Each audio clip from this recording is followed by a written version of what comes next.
नमस्ते, जय हिंद। वक्त है सुबह का और आप देख रहे हैं भेजो न्यूज। खबरों को जानेंगे आगे विस्तार से, उससे पहले जान लेते हैं आज की हेडलाइंस। अब बंद होगा Johnson and Johnson baby powder, कानूनी लड़ाई से थककर कंपनी का फैसला। पाकिस्तान का हो सकता है श्रीलंका जैसा हाल, खजाना हुआ खाली। रेलवे ने कहा आरपीएफ में 9000 कांस्टेबलों की भर्ती के लिए जारी नहीं की कोई अधिसूचना। पीएम बनने के सवाल पर नीतीश कुमार ने दिया चौंकाने वाला बयान, बोले मेरे पास आ रहे कई कॉल। 15 अगस्त से पहले बड़ी साजिश नाकाम, दिल्ली पुलिस ने बरामद किए 2000 जिंदा कारतूस, 6 हुए गिरफ्तार। उत्तराखंड बीजेपी प्रमुख का विवादित बयान, कहा मुझे उन घरों की तस्वीरें भेजें जिन पर तिरंगा न लगा हो। नोएडा का सुपरटेक ट्विन टावर 28 अगस्त को गिराया जाएगा, सुप्रीम कोर्ट ने दी इजाजत। 2 लाख जवानों को कम करना चाहती है सेना, कश्मीर में तैनाती में भी हो सकता है बदलाव। अक्षय कुमार की रक्षाबंधन बनी 2022 की उनकी सबसे खराब ओपनिंग वाली फिल्म। फीफा वर्ल्ड कप की ओपनिंग में बदलाव, अब एक दिन पहले शुरू होगा फीफा वर्ल्ड कप। अब बंद होगा Johnson and Johnson baby powder, कानूनी लड़ाई से थककर कंपनी का फैसला। जी हां, जॉनसन एंड जॉनसन कंपनी का कहना है कि वो कानूनी लड़ाई से परेशान हो चुकी है। इस वजह से पूरी दुनिया में 2023 तक अपने बेबी टेल्कम पाउडर को बेचना बंद कर देगी। अमेरिका और कनाडा में साल भर पहले ही जॉनसन एंड जॉनसन का टेल्कम पाउडर बंद हो चुका है। जॉनसन एंड जॉनसन के इस्तेमाल से कैंसर होने का आरोप लगा था। यूजीसी ने नीट और जेई परीक्षाओं को सीयूईटी में शामिल करने का दिया प्रस्ताव। जी हां, यूजीसी के chairman professor M Jagdish Kumar ने बताया कि आयोग ने मेडिकल या डेंटल प्रवेश परीक्षा, नीट और इंजीनियरिंग प्रवेश परीक्षा जेई को common university entrance test CUET में शामिल करने का प्रस्ताव दिया है। टाइम्स ऑफ इंडिया ने जगदीश कुमार के हवाले से बताया है कि प्रस्ताव का उद्देश्य छात्रों को कई प्रवेश परीक्षाओं के तनाव से मुक्त करना है। पाकिस्तान का हो सकता है श्रीलंका जैसा हाल, खजाना हुआ खाली। जी हां, पाकिस्तान का विदेशी मुद्रा भंडार $8 बिलियन से नीचे पहुंच गया है, जो कि अक्टूबर 2019 के बाद सबसे निचले स्तर पर है। अगर आईएमएफ पाकिस्तान की मदद नहीं करता है तो पाकिस्तान में श्रीलंका जैसी वित्तीय आपदाएं आने की संभावना है। बता दें कि पाकिस्तान का विदेशी मुद्रा भंडार तेजी से नीचे आ रहा है।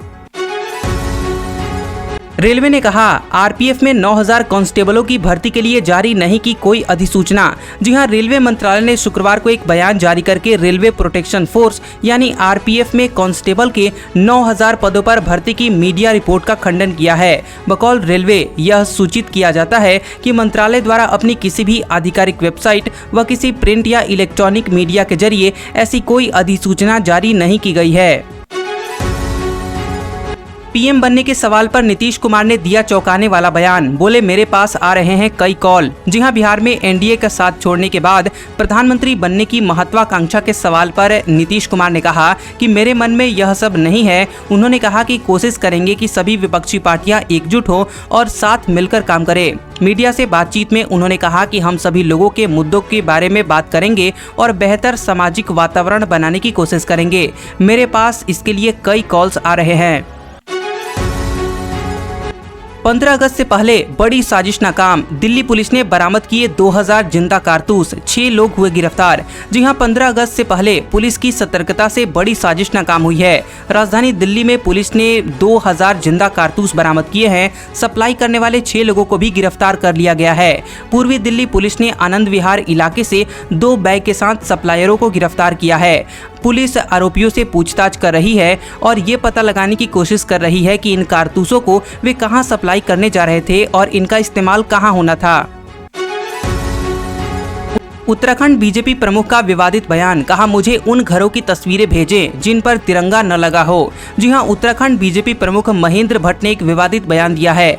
कहा कि मुझे उन घरों की तस्वीरें भेजें जिन पर तिरंगा न लगा हो। हल्द्वानी में आयोजित आजादी के अमृत महोत्सव कार्यक्रम में उन्होंने कहा कि देश उन लोगों पर भरोसा नहीं कर सकता जिनके घरों पर आजादी के दिन तिरंगा लहराता हुआ नहीं दिखाई देगा।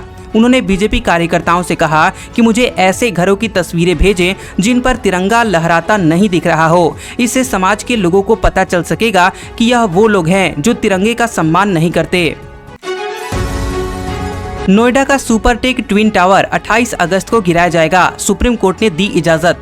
जी हां, सुप्रीम कोर्ट ने नोएडा के सुपरटेक ट्विन टावर को गिराने की इजाजत दे दी है। 28 अगस्त को ये ट्विन टावर गिराए जाएंगे। यह पूरा मामला अवैध ठहराए जा चुके नोएडा के सुपरटेक एमरल्ड कोर्ट के 40 मंजिला टावरों का है।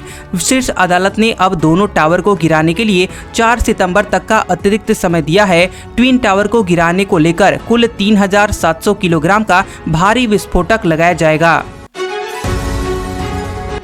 काबुल में तालिबान का टॉप कमांडर शेख रहीमुल्लाह हक्कानी आत्मघाती हमले में मारा गया। जी हां, काबुल में तालिबान के टॉप कमांडर शेख रहीमुल्लाह हक्कानी की आत्मघाती हमले में जान चली गई है। बता दें कि काबुल के एक मदरसे में यह हमला हुआ है। हमलावर अपनी एक नकली टांग में विस्फोटक छिपा कर लाया था। रहीमुल्लाह के साथ साथ उसका 5 साल का बेटा और भाई भी मारा गया है। इस हमले की जिम्मेदारी IS ने ले ली है।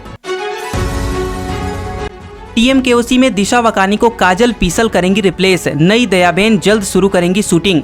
जी हां, तारक मेहता में दयाबेन के रोल के लिए नई एक्ट्रेस को फाइनल कर लिया गया है। दयाबेन के रूप में टीवी एक्ट्रेस काजल पीसल एंट्री लेने जा रही हैं। वह अगले महीने से शो की शूटिंग शुरू कर सकती हैं। हालांकि अभी इस पर कोई ऑफिशियल बयान नहीं आया है। काजल इससे पहले सिर्फ तुम जैसे सीरियल से फेम हासिल कर चुकी हैं।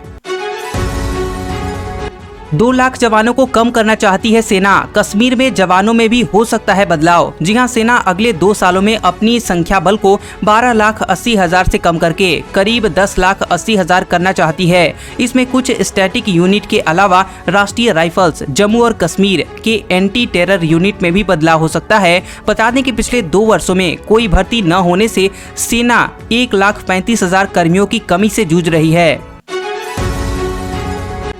अक्षय कुमार की रक्षाबंधन बनी 2022 की उनकी सबसे खराब ओपनिंग वाली फिल्म। जी हां, फिल्म ट्रेड एनालिस्ट तरुण आदर्श के मुताबिक अभिनेता अक्षय कुमार की 2022 की तीसरी फिल्म रक्षाबंधन ने पहले दिन 8.20 करोड़ रुपए की कमाई की, जिससे यह उनकी इस साल की सबसे खराब ओपनिंग वाली फिल्म बन गई है। अक्षय की इस साल की बच्चन पांडे और सम्राट पृथ्वीराज का ओपनिंग कलेक्शन 13.25 करोड़ और 10.70 करोड़ रुपए रहा था।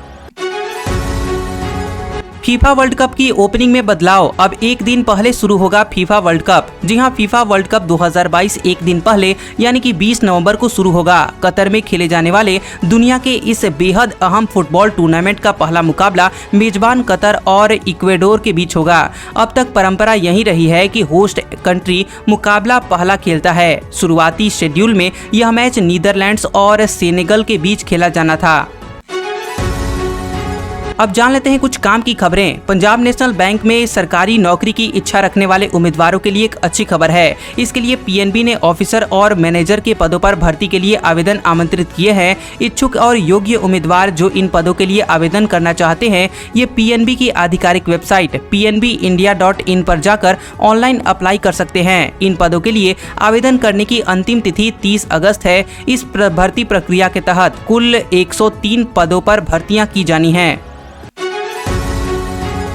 भारतीय चार्टर्ड अकाउंटेंट्स संस्थान ICAI ने चार्टर्ड अकाउंटेंट्स CA इंटर और फाइनल नवंबर 2022 एग्जाम के लिए रजिस्ट्रेशन प्रोसेस शुरू कर दी है। Candidates official website ICAI exam.icai.org के जरिए 31 अगस्त 2022 तक रजिस्ट्रेशन कर सकते हैं।